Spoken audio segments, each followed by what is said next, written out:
प्रियंका अरविंद को तो कोई राहत मिलती नहीं दिख रही है। 3 अप्रैल को अब सुनवाई होगी, कल एक पीआईएल पर भी सुनवाई होनी है कि ये जेल से कौन सा खेल हो रहा है सरकार चलाने का। तो दिक्कतें बढ़ती जा रही हैं। संदीप जी, सभी को नमस्ते। देखिए, भगवान के यहाँ भी देर है अंधेर नहीं, और कोर्ट में भी न्याय अंत में जीतेगा, सच की जीत होगी। संदीप जी, आप मुझे बताइए कि आज तक अरविंद केजरीवाल जी के खिलाफ एक एफआईआर नहीं, एक कहीं बयान रिटर्न में नहीं, कुछ नहीं, पर ईडी उनको रिमांड पर ले जाती है एक ऐसे व्यक्ति के बयान, ओरल बयान पर, जिसको भाजपा कि ईडी साउथ लॉबी का किंगपिन बता रही थी, और अरेस्ट के 5 दिन बाद उससे 60 नहीं करोड़ ले रुपया गई, मिलता है और ईडी ने सरकारी हिरासत गवाह भी में बच लिया, जाता है। रिमांड पर भेजा राउज एवेन्यू कोर्ट ने।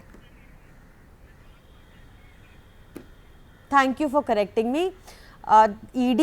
ईडी जिनके बयान, जिस शरद चंद्र रेड्डी के बयान पर ईडी को कस्टडी मिली, वो भाजपा को 60 करोड़ की रिश्वत देते हैं 5 दिन के उनके अरेस्ट के बाद।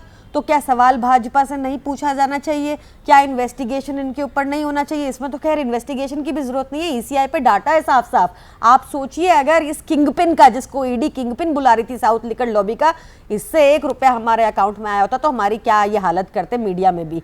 दूसरी चीज, आज तक 2 साल की कार्यवाही के बाद हमारे किसी भी नेता के ऊपर एक चवन्नी की रिकवरी नहीं हुई, और पीएमएलए का सबसे इंपॉर्टेंट कॉन्स्टिट्यूएंट होता है प्रोसीड्स ऑफ क्राइम, वो नहीं मिला आज तक। जमानत क्यों नहीं मिल रही संदीप जी, आप भी भली भांति जानते हैं, और अब जनता भी जागरूक है कि पीएमएलए कानून में ऐसे संशोधन कर दिए गए भाजपा द्वारा 2018 में, जिससे आप किसी को भी अनंत काल तक बिना बेल के, बिना सबूत के जेल में रख सकते हैं। और जिन केसेस में जेल हुई, जैसे छगन भुजबल, जैसे अजीत पवार, जैसे शरद रेड्डी, उन केसेस में भाजपा की ईडी कोर्ट में जाके कहती है कि उनको कोई आपत्ति नहीं कि अगर किसी के कमर में दर्द है बेल दे दो, उनको कोई आपत्ति नहीं, फाइलें खो गई, उनको कोई आपत्ति नहीं, केस में कोई तथ्य नहीं, तब जाकर कहीं बेल होती है। तो इतने ऐसे संशोधन कर दिए। आप, एक बड़ी सिंपल सी बात है जो आपके दर्शक भी समझेंगे बड़ी आसानी से, कि दिल्ली इकलौता ऐसा बजट है हमारे देश में जो सरप्लस में रहता है जन सुविधाएं देने के बाद भी। ये कैसे हो पाता है? ये तभी हो पाता है जब अपनी जेबें, तो अदालतों को वो तय करने दीजिए, ये जेल से सरकार चलाएंगे, ये खेल करने की क्या जरूरत है? संदीप जी, मैं बैठे आप पे यहाँ पे कोई आरोप लगा दूं तो क्या वो आरोप आप सच मान लेंगे? अब पीएमएलए में तो ऐसा ही है, आरोप लगा दो जेल हो जाएगी, आप प्रूव करते रहना। 2 साल में ना अरविंद जी के ऊपर कोई एफआईआर, ना उनके ऊपर कोई आरोप नहीं, कोई एलिगेशन नहीं। एक किंगपिन जिससे भाजपा ने रिश्वत ली, उसके बयान पे फाइनली उसको बेल मिली, जब उसने रिश्वत भी दे दी, जब उसने अपना बयान भी बदला, सरकारी गवाह बन गया। नहीं सही संदीप जी, देखिए, हम भाजपा के प्रेशर के अंडर बक्कल करने वाले नहीं हैं। ये परसेप्शन मैनेज करेंगे तो हम क्या जनता को नहीं बताएंगे, उनको समझाएं। उनको पता है कि एक मुनाफे का बजट चलाने वाली सरकार करप्ट नहीं हो सकती। जो भाजपा अपने राज्यों में ले लेकर लोन, रोज के 200 लाख करोड़ अपने सर पे चढ़ा के देश के, वो पैसा डाल रहे हैं जेब में। आप समझें ये बात, इनके ऊपर तो इन्वेस्टिगेशन ही नहीं हो रही। ये क्या मोरालिटी की बात करते हैं? संजय सरोज, जिसको पाकिस्तान ने कहा,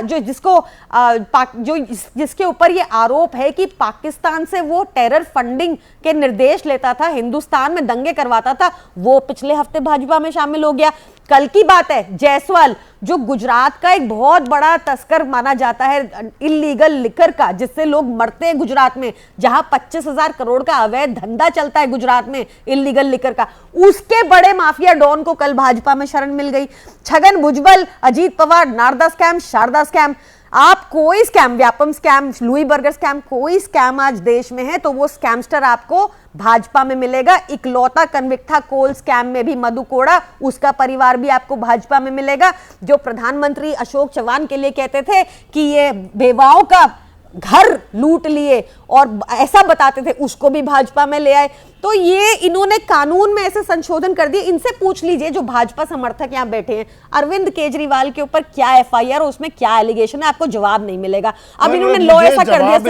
मैं संदीप ने कह दूं, संदीप जी को मैंने 5 करोड़ नहीं, वो बात तो मैं समझ गया है। ये सुशील कुमार रिंकू पिछले साल ही तो सांसद बने, उपचुनाव में जाकर दामन थाम लिया है बीजेपी का। साथ साथ आपके शीतल जो एमएलए हैं पंजाब में, वो भी बीजेपी में चले गए। मतलब उनकी आस्था डगमगा संदीप जी, गई। आम अब क्या आदमी हो पार्टी गया? बिखरी नहीं थी, अब बिखरना शुरू हो गई क्या? नहीं नहीं, दो हमारा बहुत ही बड़ा संगठन हो चुका है, फास्टेस्ट इवॉल्विंग पार्टी ग्लोबली माने जाते हैं हम। हमारी सरकार है 2 राज्यों में, हमारे मेयर है 1 राज्य में, काफी बड़ा संगठन है। प्रॉब्लम ये हो रही है संदीप जी, जो एक बड़ी गंभीर प्रॉब्लम है कि भाजपाई अब तक तो पैसे का ही प्रलोभन देते थे। 20-25 करोड़ का ऑफर तो इनके लिए आम बात है। इलेक्टोरल बॉन्ड से इतना कमाया, घूसखोरी की है इन्होंने, उस पैसे को कहां यूज करेंगे। पर अब क्या हो गया, अब सीधी सीधी फैमिलीज को धमकी दी जा रही है, उठा के मार देंगे फैमिलीज को, ऐसा आ रहा है। हमने आज एक प्रेस कॉन्फ्रेंस की है, हमसे पूछा जाता था नंबर बताओ, आज हमने नाम भी सार्वजनिक किया, नंबर भी सार्वजनिक किया, कंप्लेंट भी किया। आपके सांसद विधायक डर गए या मोह भंग हो गया आम आदमी पार्टी से? देखिए मैं जैसा आपको बता रही हूं कि अब फैमिलीज पे भी बात आने लग गई है। खुद पे होती है तो अलग होता है, फिर भी फैमिलीज पे बात आने लग गई है। ये फैमिलीज को मारने काटने की बात करने लगे हैं। हमने आज नंबर रिलीज किया है, हमने नाम रिलीज किया है। भाजपा के पास सारी इन्वेस्टिगेशन एजेंसीज हैं, ये कुछ नहीं करेंगे। एक दिन हम सबको, ये इतनी गिरी हुई सरकार है, वोट चोरी तो हम सबने देखा ही। बंगारू लक्ष्मण की पार्टी जिसमें सारे स्कैमस्टर्स शामिल हो चुके हैं, ये देश में इन्होंने हर चीज का स्तर नीचे कर दिया है, देश को कर्जे में डुबो दिया है, देश के रुपए की साख बुरी तरह गिरा दी है।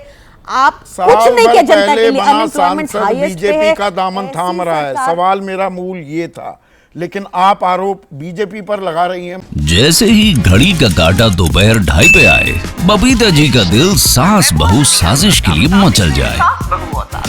और ये है इनकी बहू, पूरे दिन ऑफिस की टेंशन हो जाए गॉन जब ये करें अपना फेवरेट शो फ्री टाइम पे ऑन।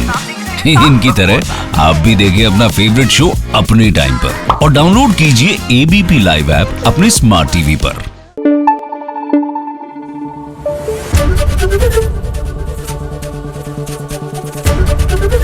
एबीपी न्यूज आपको रखे आगे।